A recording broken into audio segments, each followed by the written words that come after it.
بەخێریە بەنیاز نەمشۆ سەفەر بکەن شوە چەند وڵای بۆ ئەستەمبوڵەچین ئەمە بەنیازی گەشتە یا بەنیازی گەشتە بەنازی گەشتە کردنەوەی فڕۆکەخانی سلێمانی بە ڕووی تورکیایە ئەمە تا چەندێک کاراسانیە بۆ ئێوە وەڵام من پیرۆزبایی لە خەڵکی سلەیمانیەکەم بەڕاستی حەدەسێکی زۆر خۆشە یعنی خەڵکی زۆر عەزێدەیە داخستنی ئەم فڕۆکەخانەیە زۆر خراپبوو بۆ خەڵکی سلەیمانی چونکە خۆم فڕۆکەخانەیە تیجاریە سیاحیە هەموو شتێکە ینی بەنسبەت ئەو شاری فڕۆکەخانەی تیان نەبێ هیچ وەکوایە هیچ شتێکی تیان نەبێت چونکە پەیوەندی ئەو شارە لەگەڵ وڵاتەکانی دەرەوە لە ڕێی فڕۆکەخانەوەیە لەو ماوەیە هیچ گەشتان کردو لە ماوەی 2 ساڵ وڵای نەوەڵات نەمان کردووە کردیشمان کەم یەک جار ئابزام جار چوون واللهی لە هین هەولێرەوە چین تۆ بەڕاستی نەچوینەوە نەقینەوە باشە الحەمدوللا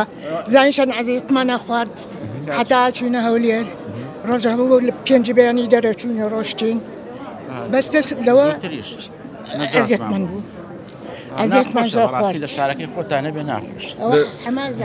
بۆ نوێ کاتێککە بیستێک کە هەواڵی دەستپێکردنەوەی گەشتەکانی نێوان تووشە و فڕۆکەخانی سلێمانیە چەندێک دڵخۆش بووی وەڵا دڵخۆش بین زۆر دڵخۆش بین هەموو کەسێ پێی خۆشە